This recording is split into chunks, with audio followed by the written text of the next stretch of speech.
Wahai manusia, bertakwalah kepada Tuhanmu yang telah menciptakan kamu dari diri yang satu, yaitu Adam, dan Allah menciptakan pasangannya Hawa dari dirinya, dan dari keduanya Allah memperkembangbiakan laki-laki dan perempuan yang banyak.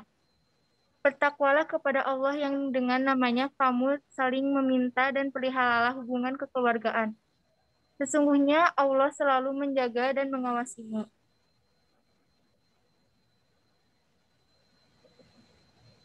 Adapun isi kandungannya yaitu sebagai berikut. Surat ini berkaitan dengan persoalan keluarga dimulai dengan anjuran takwa. Bila pondasi urusan takwa dalam keluarga, maka akan ada jaminan untuk kesehatan rohani, mental, individu, dan sosial. Untuk menaklukkan segala bentuk keinginan untuk unggul sendiri, Allah mengingatkan bahwa kalian semua diciptakan dari satu jenis. Maka bertakwalah dan jangan berpikir bahwa keturunan, warna kulit, dan bahasa dapat menjadi faktor keunggulan. Yang selanjutnya akan dibacakan oleh Saudara Cica. Kemudian untuk surat yang kedua, Quran surat An-Nur surat 24 ayat 32. Allah berfirman, wa ankihul ayama minkum was-salihina min ibadikum wa imaikum iyakunu fuqara yughnihimullahu min fadlih wallahu wasi'un alim. Yang artinya, dan nikahkanlah orang-orang yang masih membujang di antara kamu, dan juga orang-orang yang layak menikah dari hamba-hamba sahayamu yang laki-laki dan perempuan. Jika mereka dalam keadaan miskin, Allah akan memberi kemampuan kepada mereka dengan karunia-Nya. Dan Allah Maha Luas pemberiannya, Maha mengetahui.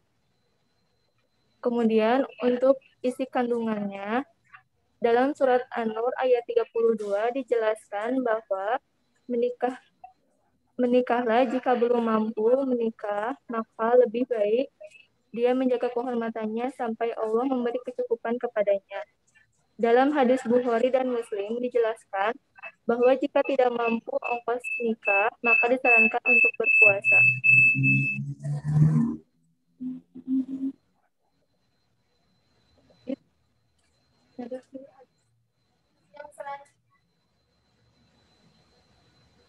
Yang selanjutnya yaitu hadis yang berkaitan dengan pernikahan.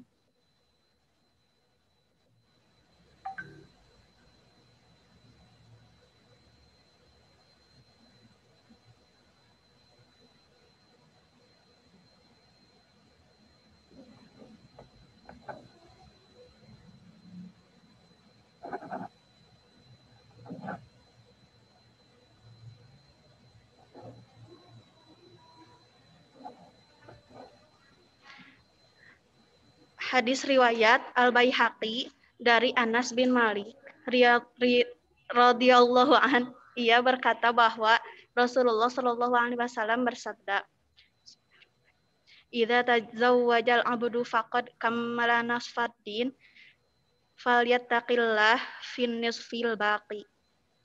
Jika seseorang menikah, maka ia telah menyempurnakan separuh agamanya. Karenanya, bertakwalah pada Allah Subhanahu wa taala pada separuh yang lainnya. Adapun isi kandungannya sebagai berikut.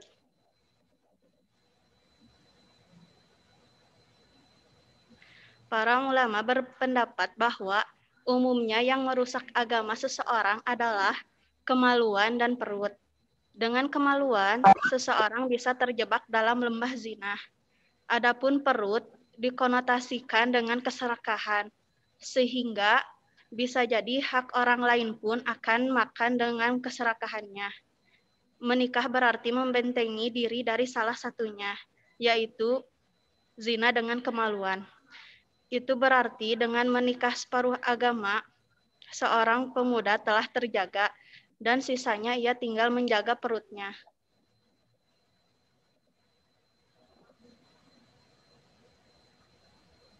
Hadis yang kedua, hadis riwayat Bukhari dan Muslim.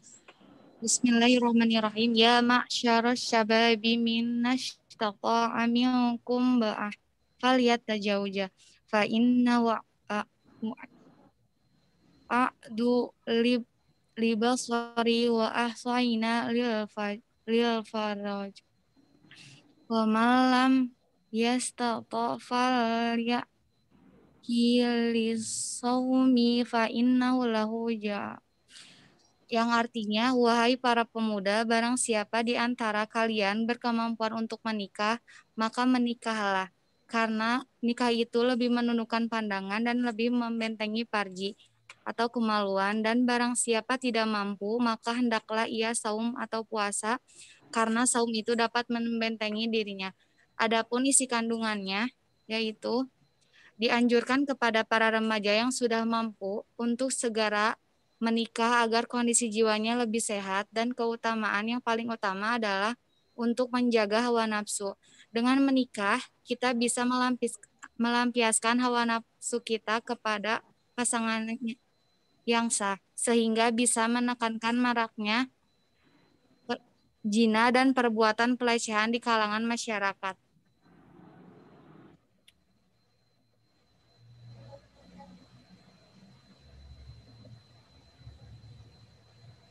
Yang selanjutnya yaitu kesimpulan. Kesimpulan, Al-Quran menyatakan bahwa Allah menciptakan makhluk berpasang-pasangan, tak terkecuali manusia sebagai makhluk termulia ciptaan Allah. Dengan kata lain, berpasangan merupakan fitrah seluruh makhluk di muka bumi. Untuk lestarinya keturunan guna memerankan diri sebagai pengelola bumi atau khalifah. Nikah menjadi wajib atas orang yang sudah dan ia nikah menjadi wajib atas orang yang sudah mampu dan ia khawatir terjerumus pada perbuatan zina, sebab zina hukumnya haram. Demikian pula hal yang bisa mengantarkan kepada perzinaan, serta hal-hal yang menjadi pendahuluan perzinaan, seperti pacaran. Maka, barang siapa yang merasa mengkhawatirkan dirinya terjerumus pada perbuatan zina ini, maka ia wajib sekuat mungkin mengendalikan nafsunya. Manakala ia tidak mampu mengendalikan nafsunya, terkecuali dengan jalan nikah, maka ia wajib melaksanakannya.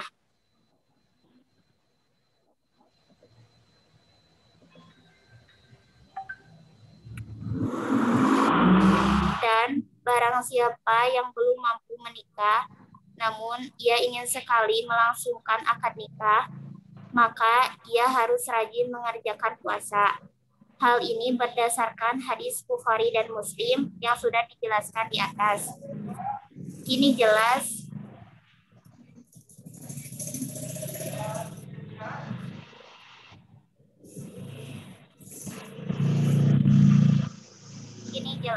sudah mengapa kita sebagai seorang muslim dan muslimah dianjurkan untuk menikah oleh Allah Subhanahu wa taala. Untuk itu, bagi yang sudah merasa berkewajiban untuk menikah, janganlah merasa bingung dengan beban yang akan ditanggung setelah menikah nanti. Karena bahwasanya Allah akan mempermudah segala kesulitan hambanya dan memberikan kenikmatan atau rahmat yang lebih kepada hambanya dengan jalan pernikahan. Demikian presentasi dari kami. Kami memberikan kesempatan jika ada yang mau bertanya.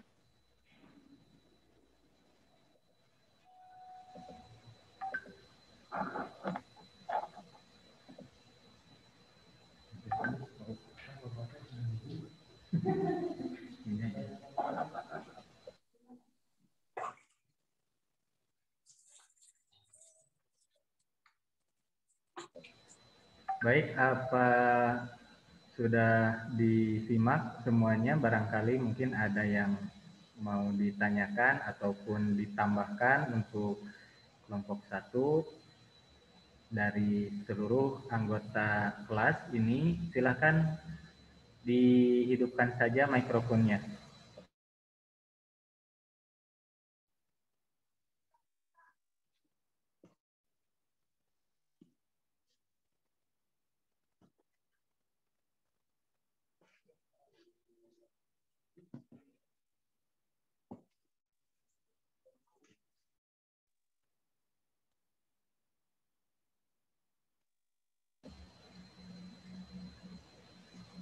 Apa masih ada yang mau bertanya? Dipersilahkan. Kalau tidak ada, mungkin untuk kelompok satu ini silakan bisa ditutup saja dulu untuk sesi yang pertama. Baik, jika tidak ada yang bertanya, kami akan tutup saja. Sekian dari presentasi kelompok kami. Mohon maaf bila ada kesalahan. Wassalamualaikum warahmatullahi wabarakatuh. Waalaikumsalam warahmatullahi wabarakatuh. Baik, saya ucapkan terima kasih untuk kelompok pertama yang sudah memaparkan materinya.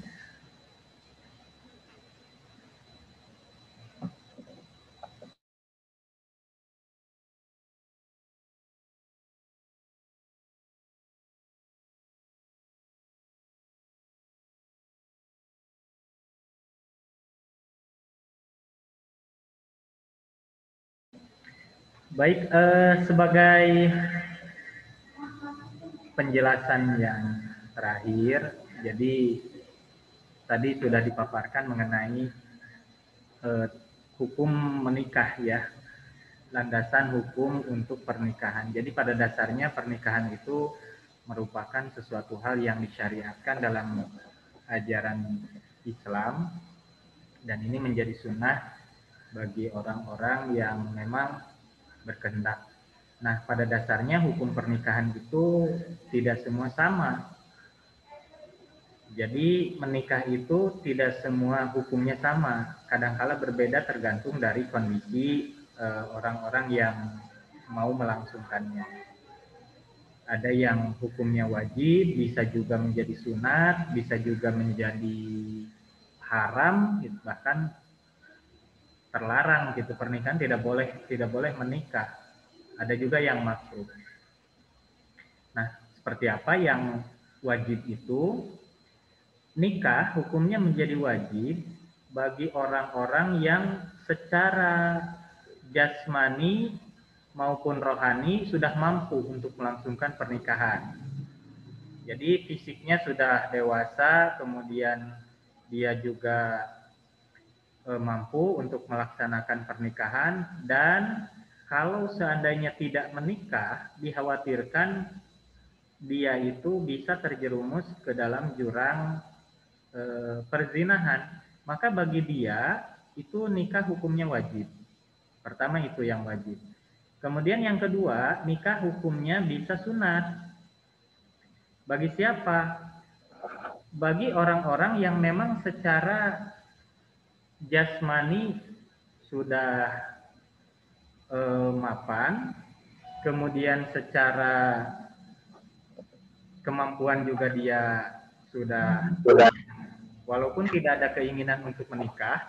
Nah, bagi orang-orang yang memang sudah cukup dalam hal finansial atau kemampuan dan Ini presentasi dalam fisik, kelompok.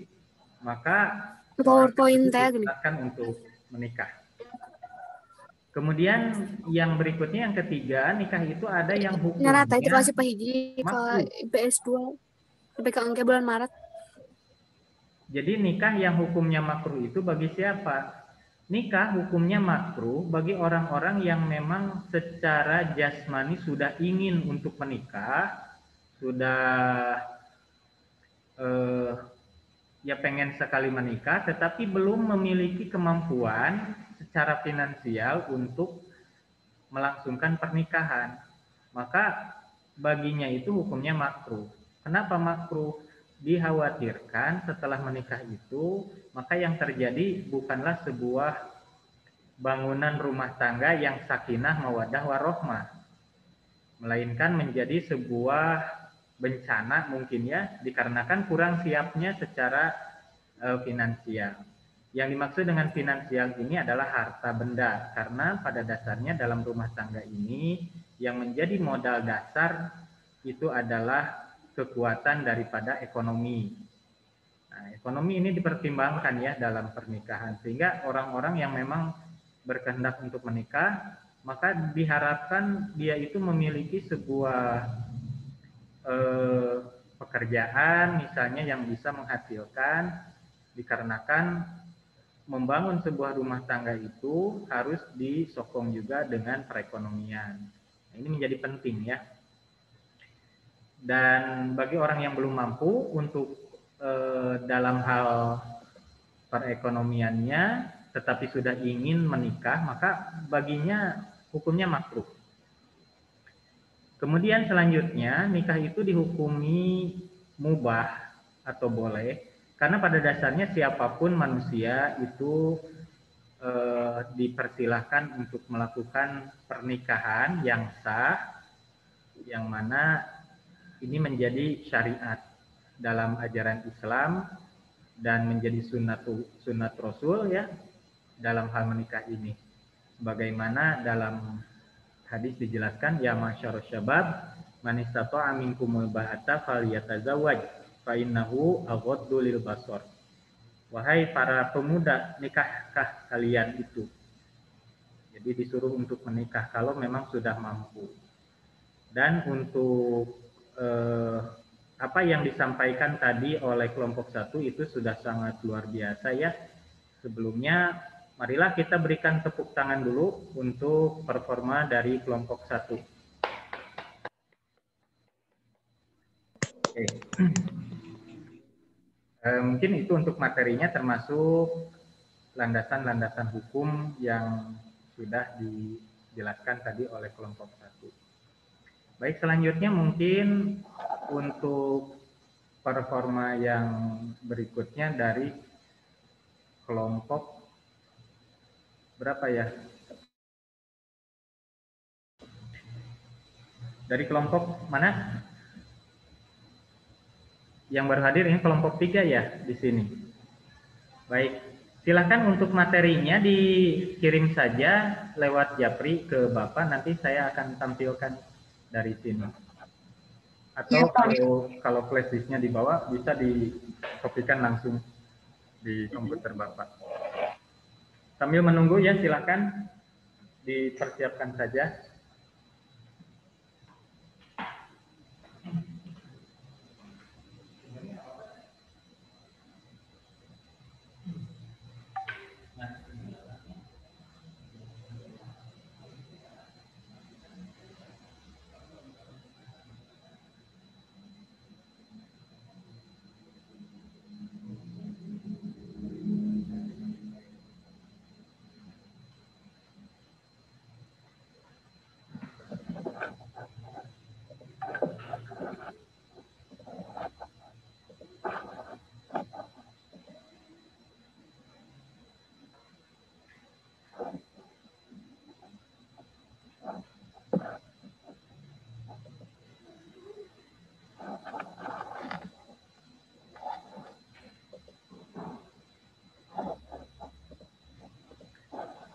Baik ya, untuk materinya akan saya kirimkan dulu di grup dan nanti akan di-share di Zoom ini.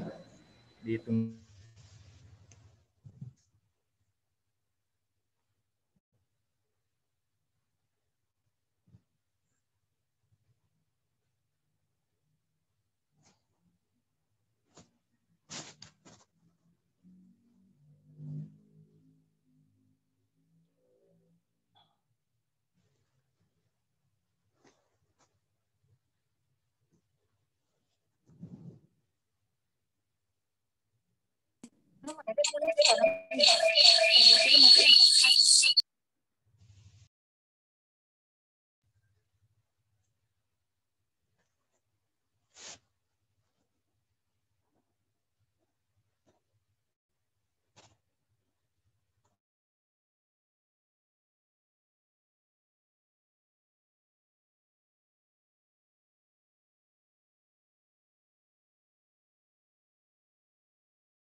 Baik, untuk kelompok yang akan tampil, dipersilakan.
Itu sih mah. Kela aja.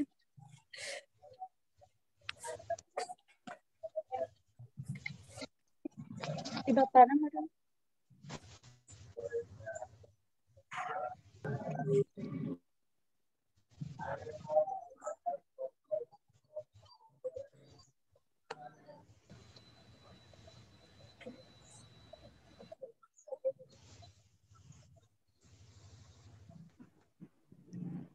Assalamualaikum warahmatullahi wabarakatuh. Saya Rani Mutiara dari akan mempresentasikan tentang prinsip-prinsip pernikahan dalam Islam.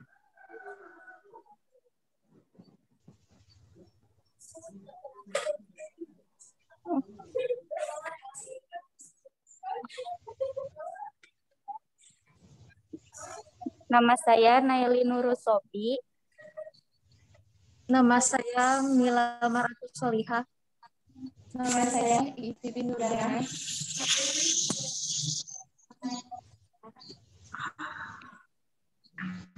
Nama saya Nadia Husa.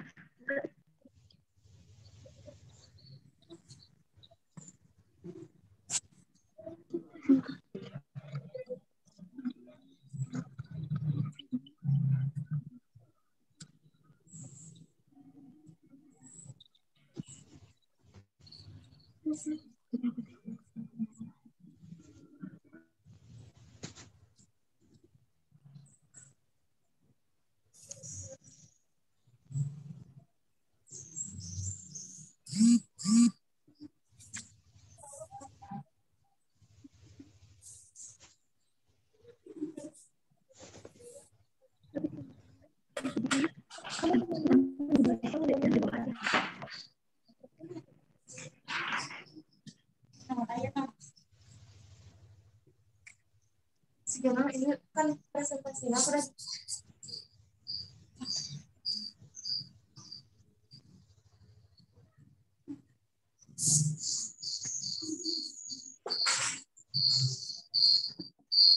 Mohon maaf, untuk tampilannya sudah bisa dilihat apa belum?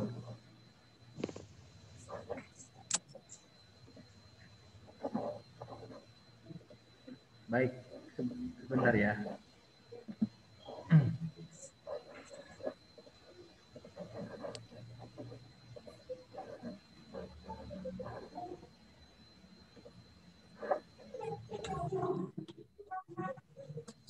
Apa sudah bisa dilihat? Ya. Sudah? Oke. Prinsip belum ini.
Baik, silahkan dimulai saja ya untuk kelompok berikutnya ini.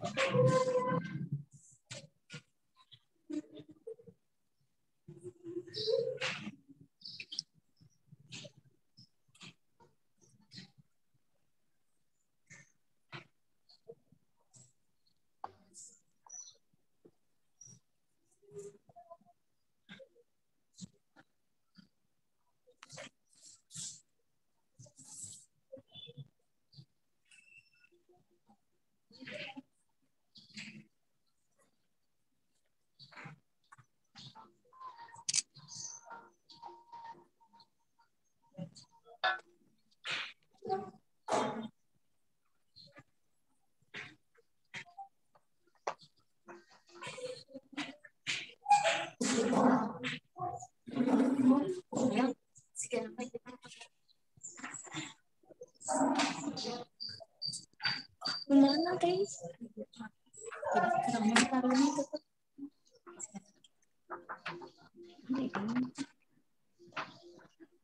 Prinsip yang pertama yaitu prinsip misakon gitu.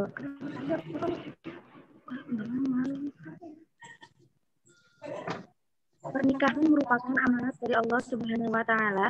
Amanat adalah sesuatu yang diserahkan kepada pihak lain disertai dengan rasa aman dari pemiliknya karena yakin bahwa apa yang diamanatkannya itu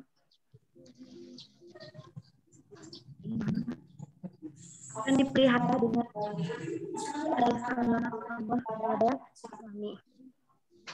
Demikian pula suami merupakan amanat Allah kepada istri. Suami istri telah berjanji dengan nama Allah untuk menjaga amanat. Janji inilah yang dimaksud dalam Al-Quran. Kira itu dapat dimaknai dengan komitmen suci dan perjanjian yang teguh. Pernikahan bukan hanya melibatkan aspek biologis dan hal-hal yang bersifat material semata, melainkan jauh lebih luas dan dalam daripada yang kita bayangkan.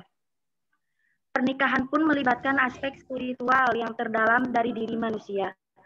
Itu sebabnya setiap pasangan, istri atau suami, jika dalam kehidupan pernikahan mengalami hal-hal yang membuatnya sedih, galau, dan cemas, hendaknya segera beristighfar memohon ampunan kepada Allah. Sang Maha Pencipta. Sebaliknya, jika pasangan merasakan hal-hal yang menggembirakan dan menyenangkan, hendaknya banyak bersyukur hadiratnya. Kehidupan perkawinan ibarat permainan ombak di pantai, penuh gejolak dan sering menimbulkan hal-hal yang tak terduga sebelumnya. Prinsip yang kedua akan dibacakan oleh Rani Mutiara.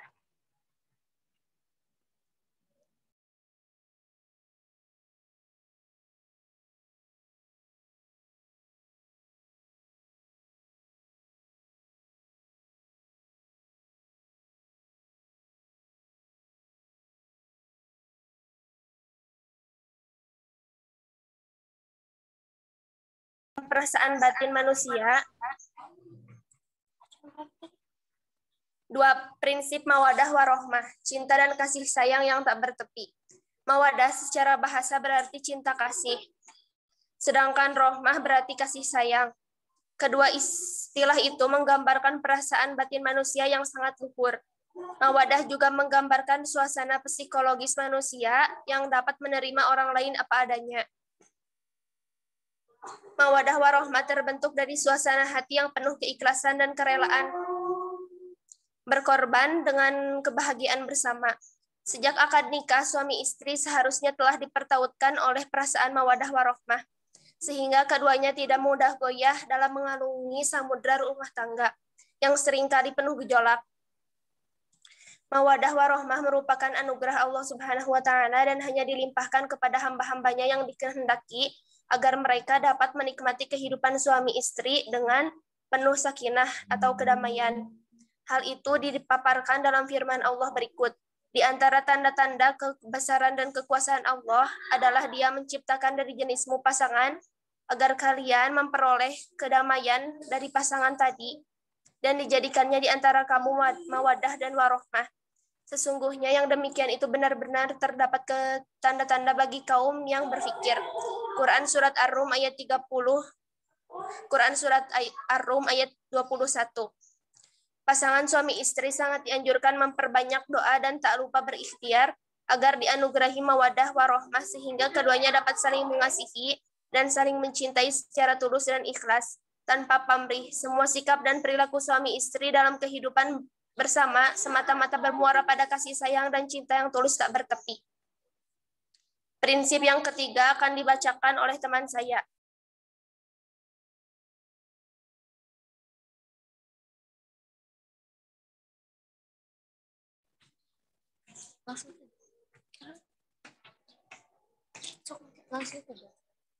Tiga, prinsip muasyarah bil ma'ruf atau perilaku santun dan beradab. Ditemukan sejumlah tuntutan dalam Al-Quran, hadis agar suami memperlakukan istrinya dengan penuh sopan santun. Di antaranya berikut ini. Hai orang-orang yang beriman, tidak halal bagi kamu mempusakai wanita dengan jalan paksa dan janganlah kamu menyusahkan mereka karena hendak mengambil kembali sebagian dari apa yang telah kamu berikan kepadanya. Terkecuali bila mereka melakukan pekerjaan keji yang nyata. Dan bergawilah dengan mereka secara patut. Kemudian bila kamu tidak menyukai mereka, maka bersabarlah karena kamu tidak menyukai sesuatu. Padahal Allah menjadikan padanya kebaikan yang banyak dalam Quran Surat An-Nisa ayat 19. Selanjutnya dari hadis, bertakwalah kalian kepada Allah Subhanahu wa Ta'ala berkaitan dengan urusan perempuan. Kalian telah mengambil mereka sebagai amanat Allah dan kalian juga telah memperoleh dari Tuhan kehalalan atas kehormatan mereka dengan kalimat Allah. Hadis Bukhari. Dalam relasi pernikahan, Islam mengajarkan suami agar memperlakukan atau menggauli istrinya dengan penuh kelembutan dan kesopanan, jauh dari segala bentuk kekerasan dan kebiadaban. Sebaliknya, istri pun demikian. Masing-masing hendaknya menjaga tata krama dan adab sopan santun sesuai ajaran agama. Jelas bahwa dalam pernikahan Islam tidak diperbolehkan sedikit pun adanya KDRT atau kekerasan dalam rumah tangga, baik dalam bentuk fisik, psikis, seksual, dan ekonomi. Untunglah sekarang sudah berlaku UU KDRT, meskipun implementasinya masih terlatih-tatih. Kesimpulannya, hubungan suami istri hendaknya selalu dibina di atas prinsip saling menghargai dan menghormati, tanpa melihat kepada asal-usul, status maupun posisi keduanya. Boleh jadi suami memiliki derajat, status dan posisi yang lebih tinggi dari istri, demikian pula sebaliknya. Akan tetapi, sebaiknya dalam kehidupan rumah tangga semua bentuk perbedaan itu diabadikan atau tidak dimunculkan. Suami istri harus mampu mengendalikan diri dan menahan emosi sehingga yang muncul hanyalah sikap dan perilaku yang sopan dan santun, bukan sikap dan perilaku yang memaksa, kasar, dan bengis. Selanjutnya akan dibacakan oleh teman saya.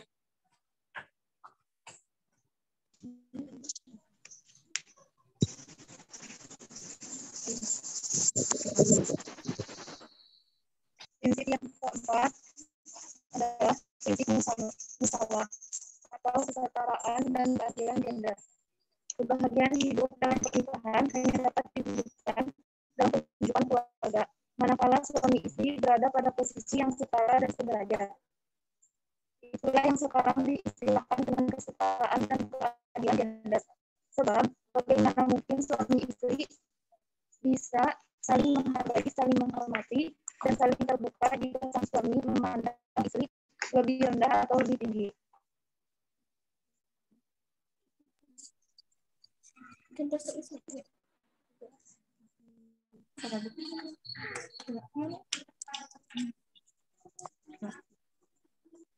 Atau sebaliknya, istri memandang suami lebih tinggi atau lebih rendah. Prinsip ini didasarkan pada firman Allah yang artinya, istri-istrimu adalah pakaian untuk kamu, para suami. Demikian pula kalian, para suami, adalah pakaian mereka, para istri. Quran Surat Al-Baqarah, ayat 187. Ayat tersebut mengisyaratkan perlunya suami istri saling membantu dan saling melengkapi satu sama lain. Tidak ada manusia yang sempurna dalam segala hal. Sebaliknya, tidak ada pula yang serba tidak sempurna. Suami istri pasti saling saling membutuhkan. Masing-masing harus dapat berfungsi memenuhi atau menutupi kebutuhan pasangannya. Ibarat pakaian menutupi tubuh. Perbedaan jenis kelamin, laki-laki dan perempuan dalam hubungan suami istri tidak perlu menyebabkan yang satu merasa lebih superior atau lebih tinggi daripada yang lain, atau sebaliknya, yang satu merasa inferior atau lebih rendah daripada yang lain. Keduanya memiliki posisi yang sama, yakni sama-sama manusia. Semua manusia sama derajatnya. Yang membedakan di antara mereka hanyalah takwanya, dan ukuran takwa itu hanya Allah yang dapat menilai, bukan manusia. Hanya saja, perlu diingat bahwa dalam kehidupan suami istri, khususnya di lingkungan rumah tangga, Allah Subhanahu wa Ta'ala memberikan tugas yang cukup berat kepada suami, yakni untuk bertindak sebagai pengayom atau pelindung. Quran Surat An-Nisa ayat 34. Sebagai pelindung atau pengayom, suami dituntut agar sungguh-sungguh memberikan perlindungan ketentraman dan kenyamanan kepada istrinya, bukan sebaliknya mendatangkan kesengsaraan dan penderitaan. Fungsi sebagai pengayom atau pelindung ini pun tidak melekat secara otomatis pada diri suami, melainkan hanya berlaku jika sang suami memenuhi dua syarat yang ditetapkan. Pertama, memiliki kualitas lebih dibandingkan istrinya, dan kedua, mampu memberikan nafkah lahir batin. Quran Surat An-Nisa ayat 34. Jika kedua syarat ini tidak terpenuhi, tentu fungsinya sebagai pengayom dapat dipertanyakan. Yang selanjutnya akan dibacakan oleh Naili Nurus Sofi.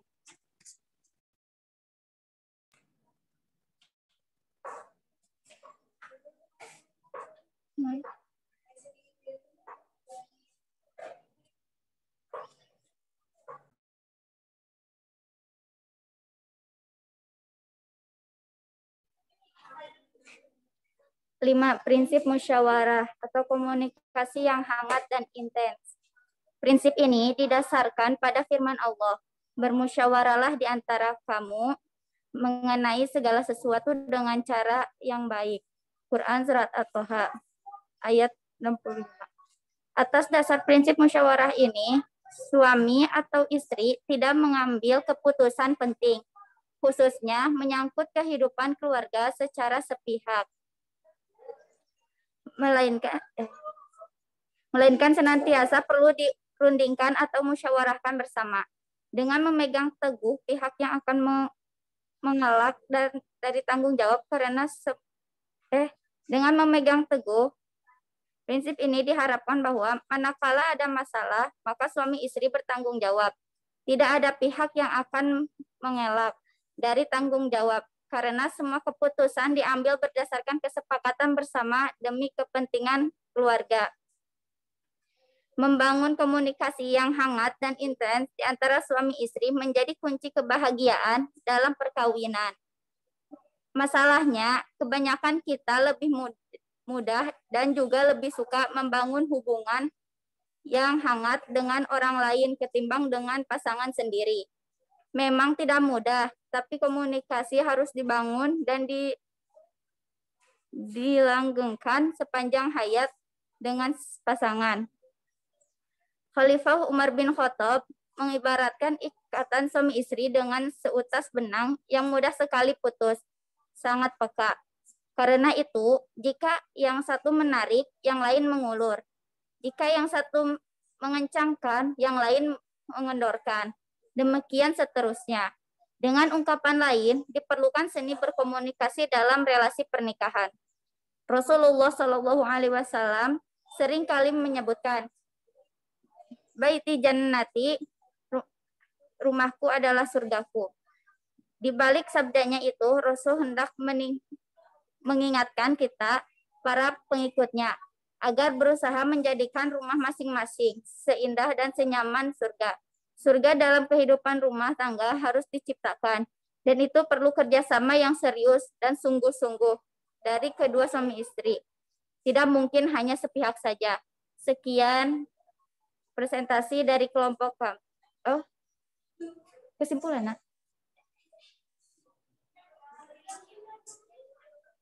Oh. Iya, kesimpulan. Sekian presentasi dari kami. Bila ada pertanyaan, silahkan.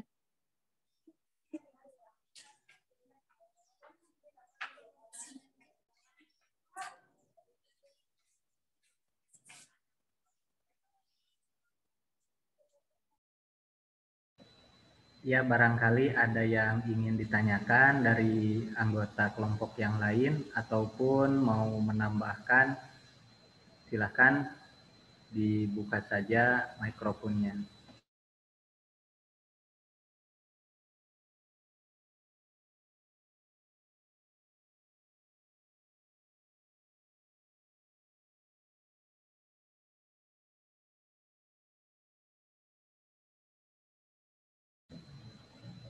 Baik, kalau tidak ada, silakan untuk anggota kelompoknya untuk ditutup saja.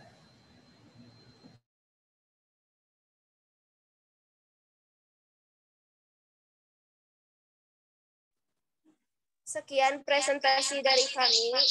Wassalamualaikum warahmatullahi wabarakatuh.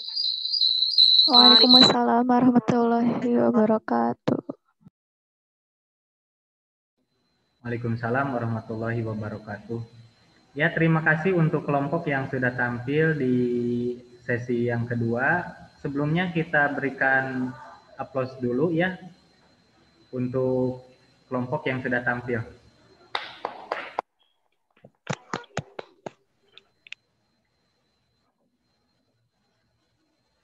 Baik, itu sudah bagus sekali ya untuk penampilan. Saya ucapkan terima kasih yang sudah hadir, dan kita pahami bahwa membina sebuah rumah tangga itu merupakan sebuah hal yang harus dilakukan secara serius, tidak boleh asal-asalan.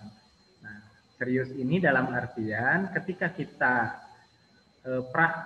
rumah tangga, artinya dalam memilih pasangan itu diperlukan sebuah persepsi yang mana memilih pasangan hidup itu merupakan sesuatu hal yang harus dipikirkan jangka panjang. Jangan asal-asalan ulah peda bogoh, ulah peda kasep, ulah peda banyak harta, tetapi yang harus dipikirkan itu adalah masa depan. Karena masa depan itu merupakan suatu hal yang dibangun, apalagi ketika seorang ini berumah tangga, maka patokannya itu bukan hanya di dunia saja, melainkan di akhirat. Maka penting di sini pemahaman untuk bagaimana cara memilih pasangan hidup. Nah, Rasulullah dalam hal ini memberikan arahan bahwa memilih pasangan hidup itu berdasarkan 4 hal ya. Dilihat dari yang pertama itu adalah karena lidiniha, karena agamanya. Jadi agamanya harus sesuai dengan kita. Kenapa? Karena kalau berbeda agama nantinya akan menjadi masalah, akan jadi kebingungan. Kemudian yang kedua itu karena keturunan. Ya, saya dibalikannya, ngejelaskan seharusnya li jamaliha dulu karena ketampanan. Nah, itu nomor 4 sebetulnya. Nah, yang keduanya itu adalah urusan keturunan, karena keturunan ini menjadi sebuah acuan bagi kita manakala seorang ini punya jiwa yang tidak baik, katakanlah pencuri, maka itu akan diturunkan, ada genetika yang bisa menular kepada anak-anaknya. Nah, sifat-sifat seperti itu harus kita hindarkan karena berakibat pada keturunan dan keharmonisan dalam rumah tangga.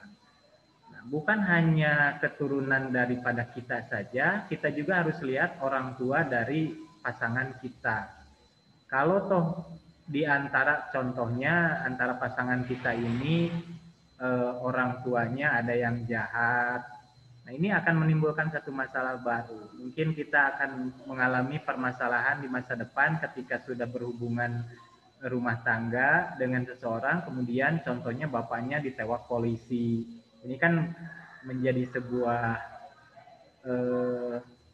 hal yang bisa membuat hidup kita ini tidak tentram. Nah, makanya itu harus diperhatikan keturunan.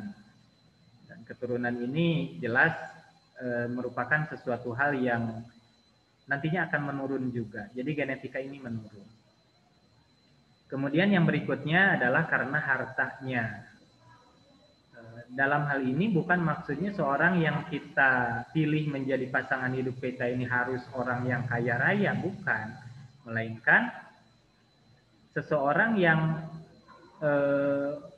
bisa menyelamatkan harta masing-masing. Maksudnya seperti itu. Kalau toh misalnya si perempuan itu orang kaya, maka yang menjadi pasangan hidupnya itu haruslah orang-orang yang bisa menjaga harta kekayaan dari si perempuan tersebut. Bukan justru memanfaatkan menjadi sebuah aset bagi seorang laki-laki ataupun bagi seorang perempuan untuk mengambil alih harta kekayaan daripada pasangan hidupnya. Nah, ini sangat penting sekali. Jadi dalam pemilihan pasangan hidup, maka yang menjadi kategori karena hartanya itu bukan untuk mengambil, melainkan untuk saling menjaga. Dan berikutnya itu adalah lijamaliha, karena ketampanan ataupun kecantikan dari si perempuan tersebut. Nah, dipilih siapa pasangan hidup kita ini yang sekiranya kita cocok dengan dia. Jadi dalam hal ini kita juga harus punya kaca enteng gitu ya, untuk mendapatkan seorang yang menurut kita ini orang-orang yang sangat cakap, kasep gitu. Tapi ya kita juga harus bisa menilai, harus bisa menilai diri sendiri. Lamun orang yang menang kenu kasep, apakah kita juga ya tidak malu gitu kalau dibawa, contohnya dibawa ke BIP atau ke BEC, rek balanja, gitu saha, gitu lalaki nak kasep, tapi perempuannya sulitnya nyebutkan goreng patut, gitu. bukan tipe pasangan yang ideal begitu. Nah, maka ini sangat penting. Jadi dalam hal mendapatkan sebuah hubungan yang harmonis itu diperlukan sebuah, kalau Imam Syafi'i menyebutnya adalah kafa'ah. Apa itu kafa'ah? Kafa'ah ini adalah kesesuaian antara seorang laki-laki dan perempuan. Dalam hal apa? Dalam hal pendidikan, dalam hal harta, dalam hal kecantikan, dan lain sebagainya. Tetapi menurut madhab yang lain, cukup agamanya saja yang sesuai. Maka dalam hal ini, untuk pemilihan harus yang sekufu, harus yang kafa'ah, sesuai. Pendidikannya, pekerjaannya, dan lain sebagainya kita sesuaikan. Supaya terjadi dan terjalin sebuah hubungan rumah tangga yang sakinah. Kalaulah misalnya satu contoh kasus, istrinya itu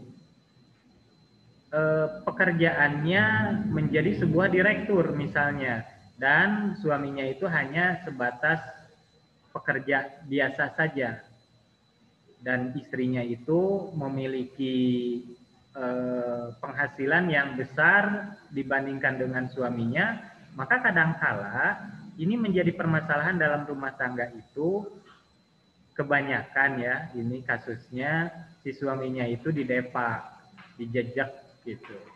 Jadi wayahna kalau kita menjadi seorang laki-laki haruslah memiliki tanggung jawab yang besar, apalagi dalam hal biaya dalam rumah tangga. Mohon maaf ya, sekali lagi saya katakan bahwasannya perekonomian dalam rumah tangga ini menjadi modal dasar dalam kehidupan rumah tangga. Karena menjadi seorang suami itu harus siap memberikan sandang, pangan, dan kecukupan baik rohani maupun jasmani kepada seorang istri. Maka Anda yang perempuan ini wayahna memilih calon suami itu bukan kriteria yang seenaknya, harus dipikirkan secara matang. Kenapa? Buat kalian juga. Dan pahamilah bahwa kadangkala ada orang tua yang memang dipilih. Orang ibu ataupun ayah yang misalnya anaknya itu tong kasih eta atau mana yang memilih cing atau dasi eta mah gitu. Nah, kita anggap orang tua kita ini materialistis, padahal tidak seperti itu. Yang namanya hubungan rumah tangga itu bukan untuk orang tua, melainkan buat kalian juga. Nah, kalau seandainya orang tua memiliki persepsi seperti itu, maka yang dipikirkan adalah masa depan Anda semua.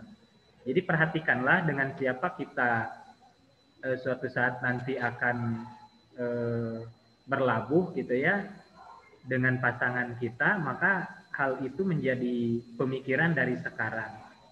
Harus direncanakan, harus dipikirkan secara matang. Karena hidup ini dalam rumah tangga tidak hanya 1 ataupun 2 hari, ataupun 1 tahun sampai 50 tahun. Tetapi selamanya, selama kita hidup di dunia maupun nanti dibawa ke akhirat. Dan perlu diingat bahwasannya menjalin sebuah hubungan rumah tangga ini harus didasari dengan sebuah kekuatan yang didasari dengan mahabbah.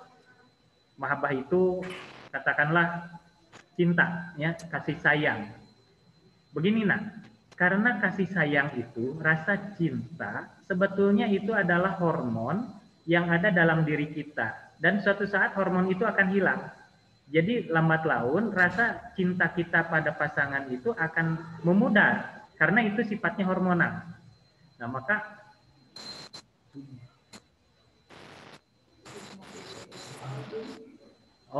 kita kelatur kerap deui. Oh nyayo teh di dia. Zoomna gratis atau iya, dia pro. Nya iya pro ya mah. Dicerek nganggo dia biasa. Jadi dia mau tutup 40 menit panjang. Oh gitu. Ya. Itu siap kelaturnya. Nah, jadi yang namanya rasa cinta, bogoh teh hormonnya, hormon yang suatu saat akan berkurang. Ya perlu diingat ya, penting. Karena hormon itu suatu saat akan hilang, akan berkurang terus. Makanya rasa cinta ini sedikit demi sedikit akan memudar.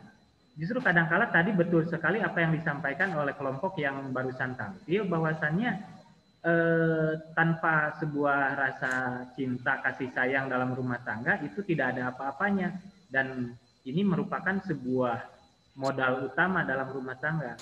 Nah, manakala rasa cinta ini sudah hilang, hormonnya sudah memudar, kalau tanpa ada dasar kasih sayang, ini tidak akan utuh. Kemungkinan ada perceraian dan lain sebagainya dikarenakan ikatan cinta yang sudah hilang itu akan tergantikan dengan sebuah kasih sayang. Kalau istilahnya kasih sayang itu tidak memandang ini baik, ini buruk. Katakanlah kita mengasihi anak sendiri. Saya punya anak dan saya itu sangat cinta sama anak saya. Tak peduli dia itu bangor, tak peduli dia itu bager, tak peduli dia itu anak yang ya lebih jauh mungkin orang tua yang memiliki anak yang durhaka. Justru tetap yang namanya kasih sayang orang tua ini tidak akan berpudar. Tidak akan. Kenapa? Itu adalah fitrah dari Allah Subhanahu wa taala kepada tiap orang tua untuk menyayangi walaupun dengan kadar-kadar ekspresi yang berbeda-beda, cara penyampaian kasih sayangnya yang berbeda. Nah, kadangkala kita lihat anak bangor, tetep we gitu, ketika sakit mah ku indungna teh diurus, gitu kan ya. Maka kita juga lihat ibu kita, bapak kita, apa yang dilakukan mereka ketika kita sakit, ketika kita punya kesusahan. Itu pasti memiliki sebuah pola kasih sayang yang sangat luar biasa yang bisa kita rasakan. Ataupun nenek kita, kakek kita. Karena yang terjadi bukan rasa cinta, melainkan kasih sayang. Nah, dalam hubungan suami istri, ketika rasa cinta itu hilang, maka yang muncul itu harusnya adalah kasih sayang. Karena kasih sayang ini tidak terbatas. Rasa cinta mah hormonal, tapi kasih sayang mah ikatan batin. Nah, bagaimana cara mengikat batin itu? Maka masing-masing menurut Imam Ali bin Abi Thalib, bahwasannya syarat kebahagiaan dalam rumah tangga itu ada 4. Yang pertama adalah tahabub, saling mencintai. Kudu aya bogoh. Makanya kamu cinta ini kan anugerah, tidak bisa dipaksa-paksa. Si eta meni resep kasih anu, padahal mah nya cek urang si anu teh gitu. Nah, tidak bisa seperti itu. Kenapa? Karena rasa cinta ini adalah anugerah dari Allah Subhanahu wa taala kepada kita. Tidak bisa dipaksakan tiba-tiba seorang si A kudu bogoh kasih B, bari jeung teu bogoh, tidak bisa dipaksakan. harus atas dasar keinginan sendiri, dan di sana itu adalah fitrah. Karena mahabbah atau kasih sayang ini adalah sebuah anugerah dari Allah yang tidak bisa kita paksakan. Nah, ini hal yang sangat penting untuk dipahami. Yang pertama tahabub, ya, syarat bahagia dalam rumah tangga itu harus ada rasa cinta. Yang kedua adalah tasyakuk. Apa itu? Saling membutuhkan. Kalau kita memilih seseorang yang memiliki prestasi yang luar biasa, baik itu kekayaannya banyak ataupun kaset dan lain sebagainya, itu adalah merupakan satu kelebihan. Pasti seorang bisa menerima ya. Wah, resep kasih etama ya pinter, nah bogoh teh ku pinterna. Wah, si etama beunghara, bogoh teh ku beungharna. Wah, si itu mah da turunanna alus, bogoh teh ku turunan alusna. Tetapi apakah kita siap menerima kekurangan dia? Karena yang kita rasakan ketika kita punya rasa cinta ini, yang terjadi, yang kita lihat ini hanya plusnya saja. Resep tuh saya tahu, aduh, eta lamun di kacamata, wah, gemilang gitu, bersinar, bercahaya, gemerlap. Saya tahu pintar, wah hebat. Tapi ketika hilang pintarnya, apakah kita masih suka? Nah, tidak kan ya? Kemungkinan seperti itu. Maka tasyakuk atau rasa membutuhkan itu ketika kita menyadari bahwasannya manusia ini pada punya kekurangan. Siap nggak kita menerima kekurangan pasangan kita? Kalau tidak bisa, ya itu awal kehancuran. Ya semasa bobogohan mah kan biasanya orang teh nu katingal teh alusna we gitu. Diciwit ka bogoh teh asa diusapan. Bahkan ada istilah tai kotok oge asa coklat gitunya dalam hubungan nikah itu. Tapi lamun geus nikah barulah ketahuan seorang itu apakah baik dan buruk, karena pada dasarnya harus kita ingat juga seorang yang sejak awal itu punya karakter atau kepribadian yang jelek, kemudian tiba-tiba berubah karena berhubungan asmara dengan kita. Nah, nanti pas menikah ada kecenderungan dia itu kembali pada sifat aslinya lagi. Jadi berubahnya itu hanya karena dengan kita saja. Nah, ini harus kita pahami juga.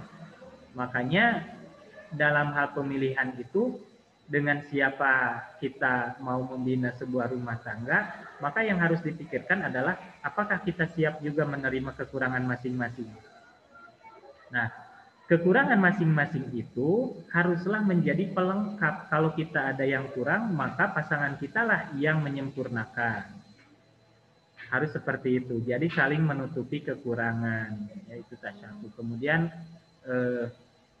takobul, ya, saling menerima kekurangan. Ada mahabbah, yang pertama rasa cinta, kemudian ada saling menerima kekurangan, kemudian berikutnya adalah saling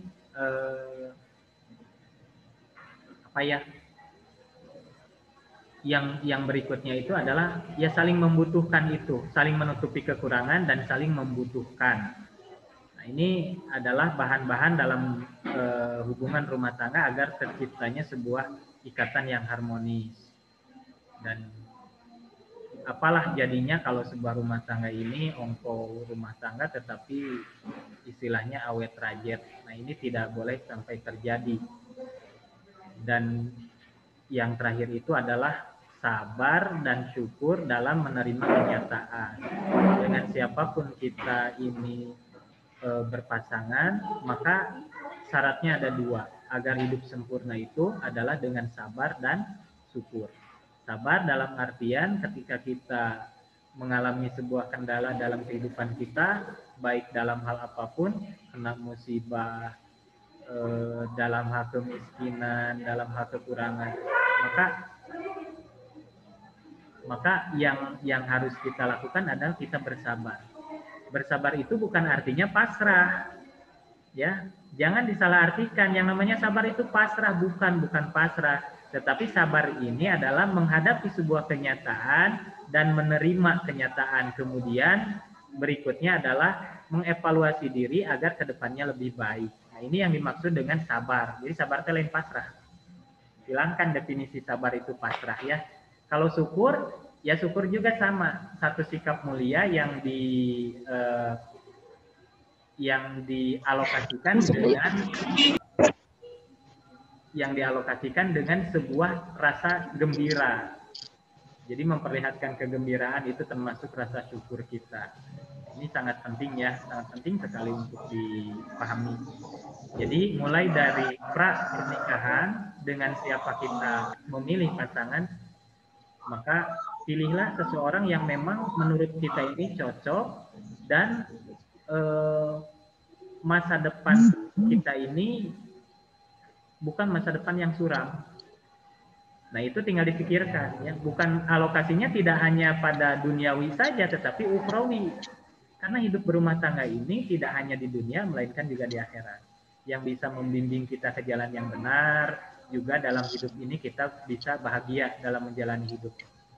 Tantangannya itu besar. Karena dalam gelombang rumah tangga, yang namanya permasalahan dalam hidup berumah tangga itu sangat banyak. Baik dalam intern, hubungan suami istri ataupun dari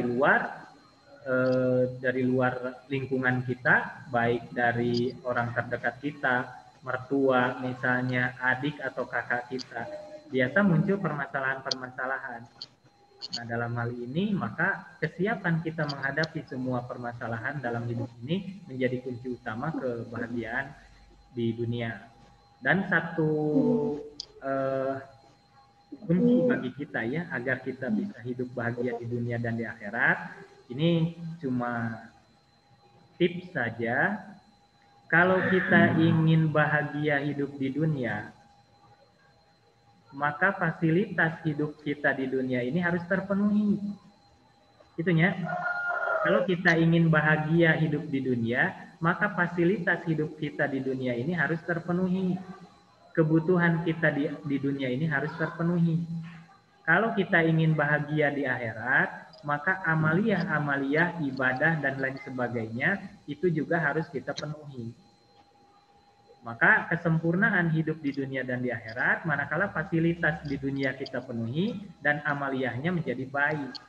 Jadi apapun yang kita dapatkan di dunia ini menjadi modal utama, menjadi dasar ibadah, agar kehidupan di akhirat nanti kita juga mendapatkan kebahagiaan.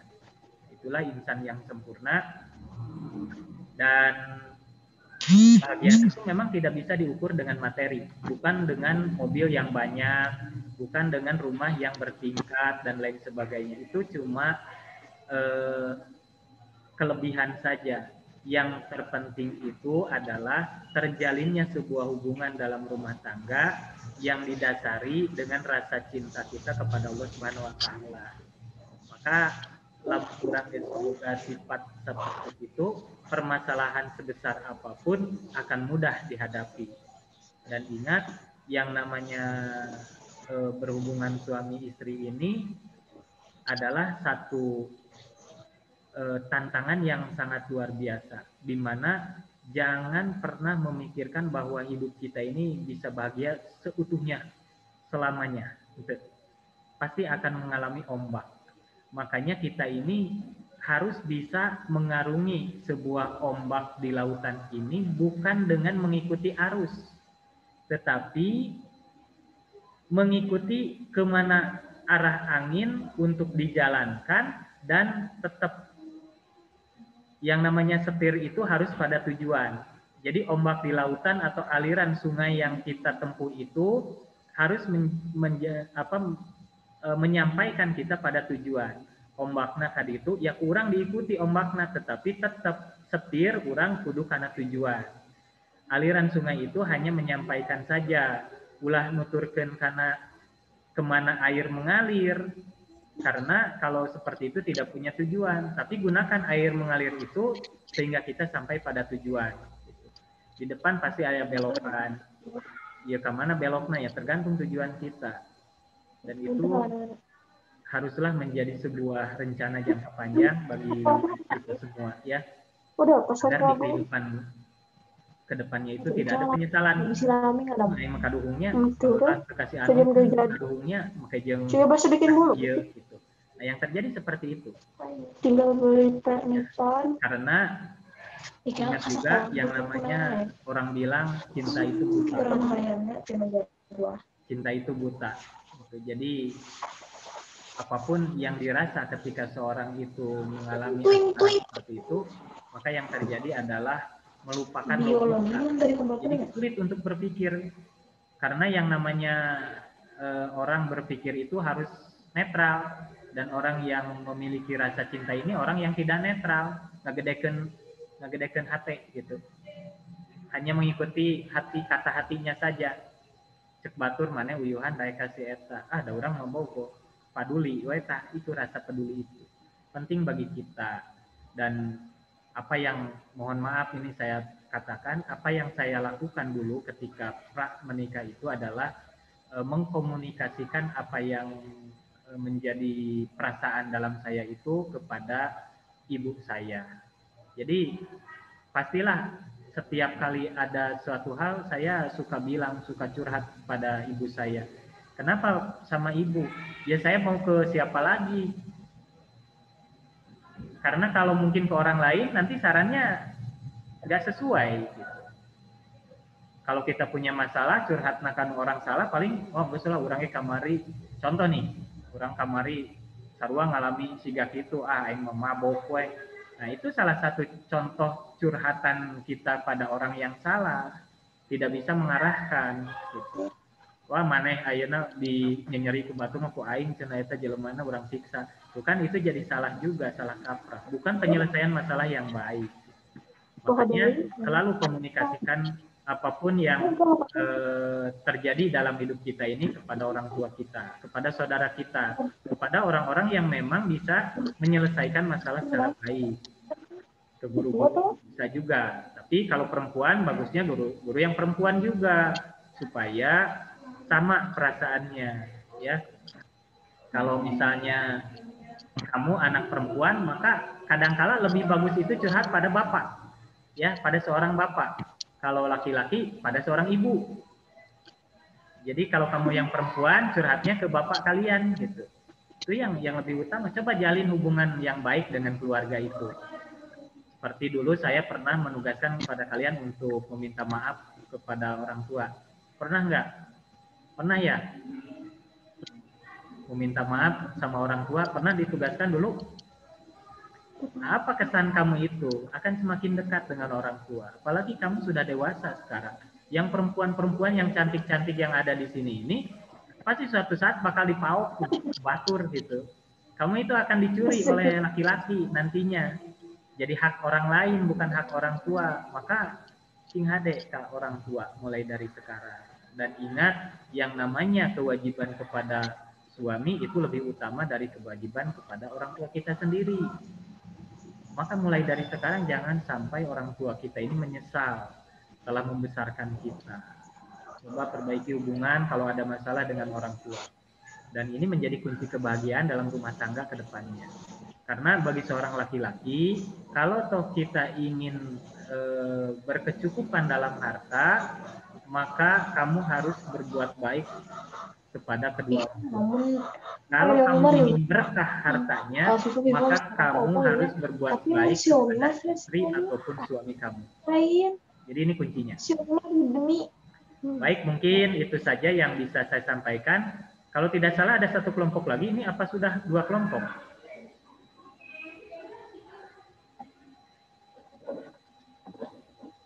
Tunggu ya, saya lihat dulu.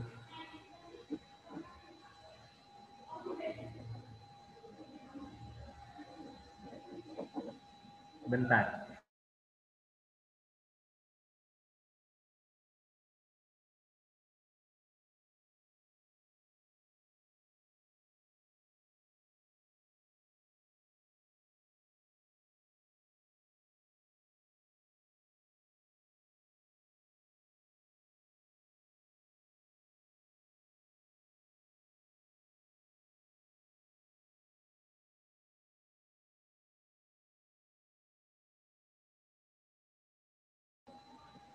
Baik, untuk kelompok sebetulnya ada 3 ya hari ini yang harus tampil, tetapi yang hadir di sini baru 2 kelompok. Jadi yang kelompok ketiga yang kelompok 2-nya belum hadir atau saya tidak melihat di sini kehadirannya. Jadi mungkin untuk pertemuan pada hari ini kita cukupkan untuk 2 kelompok saja. Dan mungkin jika ada pertanyaan-pertanyaan dari yang hadir di sini dipersilahkan.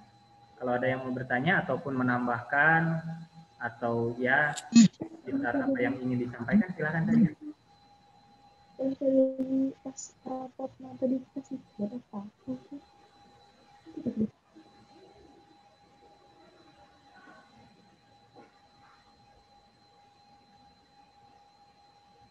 Apa mau kita cukupkan saja? Oke, kalau mau dicukupkan saja, mohon kameranya untuk dihidupkan saja dulu agar saya bisa men-screenshot siapa saja yang hadir pada kesempatan kali ini. Tolong dihidupkan saja dulu, mau dipotong.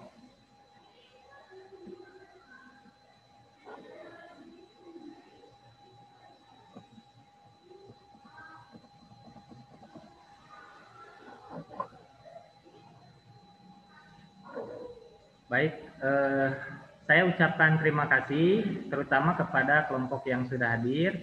Untuk pertemuan berikutnya tolong dipersiapkan saja.